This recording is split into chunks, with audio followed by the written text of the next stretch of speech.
आज आपके साथ आलू गोश्त बनाने की एक कमाल की रेसिपी शेयर कर रहा हूँ। अगर आप आलू गोश्त बनाते हैं, आपके आलू गोश्त के अंदर प्याज तैरती हैं, टमाटर के छिलके तैरते हैं, तो इंशाल्लाह अगर आप मेरे तरीके से बनाएंगे, मेरी रेसिपी से बनाएंगे, खुशबूदार भी आलू गोश्त बनेगा और इतना कमाल का बनेगा। ना तो आपको इसके अंदर प्याज नज़र आएगी और ना ही दोस्तों प्याज आपको ग्राइंड करके डालने की भी ज़रूरत नहीं है। ठीक है, सिंपल तरीके से बनाएंगे, इंशाल्लाह आपको मज़ा आ जाएगा। तो चलें मिलके बनाते हैं।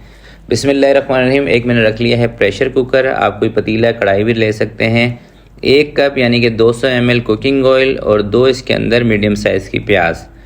सबसे पहले आपने प्याज को अच्छे तरीके से ब्राउन कर लेना है। ठीक है, मीडियम साइज़ की ले लें या थोड़े से बड़े साइज़ की ले लें। 170-80 ग्राम हो प्याज का वज़न। थोड़ी बहुत कम ज़्यादा हो जाए ना प्याज, कोई मसला नहीं है। थोड़ी सी ज़्यादा हो जाए या थोड़ी सी कम हो जाए, कोई इशू नहीं है इसका। तो प्याज दोस्तों हमारी ब्राउन हो चुकी है। जब प्याज इस कंडीशन में आ जाएगी ना, अच्छी तरीके से ब्राउन हो जाएगी, फिर आपने इसके अंदर गोश्त ऐड कर देना है। मैंने बड़े का गोश्त लिया है, 750 ग्राम गोश्त है और मीडियम साइज़ की इसकी मैंने बोटियाँ रखवा ली हैं। ठीक है, तो सबसे पहले आपने गोश्त को थोड़ा सा ना प्याज के साथ फ्राई कर लेना है, ताकि प्याज का जो कुकिंग प्रोसेस है ना वो रुक जाए। 1 से 2 मिनट इसको गोश्त को फ्राई करेंगे, इसके अंदर जो स्मेल वगैरह होगी वो भी ख़त्म हो जाएगी। उसके बाद थोड़ा सा इसके अंदर आपने पानी शामिल कर देना है और एक बेहतरीन सी खुशबू लाने के लिए कुछ खड़े मसाले इसमें आपने ऐड कर देने हैं। सब्ज़ इलायची 3 से 4 पीस, ज़्यादा नहीं शामिल करने। तेज़ पत्ते के 2 पीस शामिल कर दें। 4 से 5 लौंग के दाने शामिल कर दें और 1 टुकड़ा या 2 छोटे टुकड़े दालचीनी के शामिल कर दें। अदरक लहसुन का पेस्ट आपने इसके अंदर 2 चम्मच शामिल कर देना है। अदरक लहसुन का इस्तेमाल थोड़ा सा ज़्यादा किया करें। हरी मिर्चों का पेस्ट 1 चम्मच, जो तेज़ वाली हैं। अब आपने इसकी अच्छी तरीके से करनी है भुनाई। इतनी देर तक के लिए दोस्तों आपने भुनाई करनी है। एक तो अदरक लहसुन अच्छी तरीके से भुन जाए और ये जो प्याज आपको नज़र आ रही है ना, ये प्याज सारी की सारी बिल्कुल इसमें मेल्ट हो जाए, नज़र ना आए। और ऐसा करने में अगर इसका पानी कम हो जाए ना, खुश्क हो जाए, तो थोड़ा सा पानी डाल के आपने अच्छे तरीके से भून लेना है। यहीं पर आप इसको थोड़ा सा भून लेंगे ना, एक तो टेस्ट भी अच्छा आएगा और प्याज नज़र नहीं आएगी। तो अच्छी तरह से इसको भूनने के बाद अब इसके अंदर मैं मसाले शामिल कर रहा हूँ। मसाले सिंपल घर वाले मसाले ही हैं। 1 चम्मच लाल मिर्च का पाउडर शामिल करें। धनिया कुटा हुआ है वो शामिल कर लें या धनिया पाउडर शामिल कर लें 1 चम्मच। ज़ीरा पाउडर ये भी 1 चम्मच। हल्दी पाउडर आधा चम्मच शामिल करें। नमक इसके अंदर आपने 1 चम्मच शामिल कर देना है। कश्मीरी मिर्च आधा चम्मच शामिल करेंगे, कलर के लिए बेहतरीन कलर आएगा इसके अंदर। 4 से 5 टमाटर, इसका पेस्ट बना लें। मीडियम साइज़ के होने चाहिए, तकरीबन 300-350 ग्राम टमाटर का वज़न हो। अब टमाटर के साथ और इन मसालों के साथ आपने अच्छे तरीके से इसकी करनी है भुनाई, ताकि इसमें बेहतरीन किस्म का टेस्ट आए। यहाँ पे आपने कोई कॉम्प्रोमाइज़ नहीं करना। 7-8 मिनट लगा के अच्छी तरीके से इसकी मैंने भुनाई कर ली है। सारा ऑयल ऊपर आ गया है और अब ना आपको ना कोई प्याज नज़र आ रही है इसमें, ना कोई टमाटर के छिलके नज़र आ रहे हैं। अब इसके अंदर क्या करेंगे, हम थोड़ा सा पानी ऐड करेंगे, तकरीबन 700 ml के करीब, 700-800 ml इसमें मैं पानी शामिल करूँगा।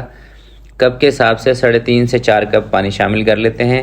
अच्छा, पानी ना आपने अपने हिसाब से भी थोड़ा सा इसमें ऊपर नीचे कर लेना है, जितने भी आपको शोरबा बनाना हो अपनी फैमिली के हिसाब से। फैमिली ज़्यादा है तो थोड़ा सा पानी ज़्यादा डाल लें, कोई मसला नहीं है। नमक फिर आप थोड़ा सा इसमें और ऐड कर लीजिएगा। कवर लगाएंगे और 20 मिनट के लिए इसको हम पकाएंगे। 18 से 20 मिनट सीटी बजने के बाद, ताकि गोश्त जो है अच्छी तरह से गल जाए। तकरीबन 18 से 20 मिनट के बाद सीटी में हटा रहा हूँ। इसकी स्टीम जैसे निकल जाएगी उसके बाद कवर हटाएंगे। कुकर की स्टीम निकल गई है, अब इसके ऊपर से मैं कवर हटा रहा हूँ।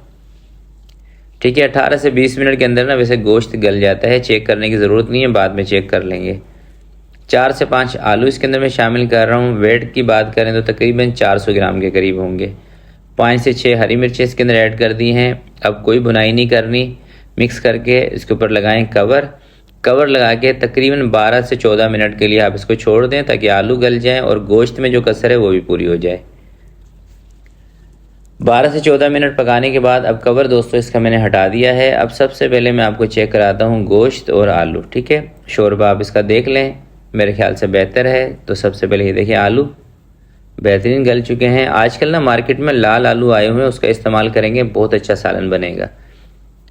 गोश्त भी हमारा गल गया है। थोड़ा सा आपने इसमें जायफल जवातरी का पाउडर शामिल करना है, लाजमी अगर आपके पास हो तो। और ये है दोस्तों कश्मीरी ज़ीरा, बहुत ही ज़बरदस्त किस्म की खुशबू होती है कश्मीरी ज़ीरे की। थोड़ा सा इस तरह से हाथ से मसल के आपने इसके अंदर डाल देना है। लास्ट में जो चीज़ें खुशबू के लिए इस्तेमाल कर रहे होते हैं उसको लास्ट में ऐड किया करें। बारीक कटा हुआ धनिया, कवर लगाएंगे, चूल्हा बंद है ताकि कश्मीरी ज़ीरे का और धनिया का फ्लेवर इसमें आ जाए। 5 मिनट के लिए कवर लगाते हैं। 5 मिनट के बाद कवर हटा देना है। मज़ेदार बेहतरीन किस्म का आलू गोश्त आपका तैयार हो जाएगा। देखें, सबसे पहले आप इसका लुक चेक करें, यकीन करें कमाल की ये रेसिपी है। और इंशाल्लाह अगर आप मेरे तरीके से बनाते हैं, इतने ही मसालों का इस्तेमाल करते हैं, आपको मज़ा आ जाएगा। बहुत ज़बरदस्त किस्म की रेसिपी। अब आपको एक डिश आउट करके इसको दिखाता हूँ। ये देखें, शोरबा देखें सिर्फ आप इसका। आलू बेहतरीन गले हुए हैं, गोश्त गला हुआ है। आलू गोश्त में दोस्तों जब तक आलू और गोश्त गला हुआ ना हो ना अच्छी तरह से, तब तक मज़ा नहीं आता। और अगर आप इतना टाइम लगा के इसको पकाते हैं तो जो इसका शोरबा बनेगा कमाल का बनेगा। तो आज की वीडियो के लिए इतना ही। आपसे मिलते हैं किसी नेक्स्ट वीडियो में। तब तक के लिए अपना बहुत सारा ख्याल रखिएगा, अपने वालिदैन का ख्याल रखिएगा। अल्लाह हाफिज़।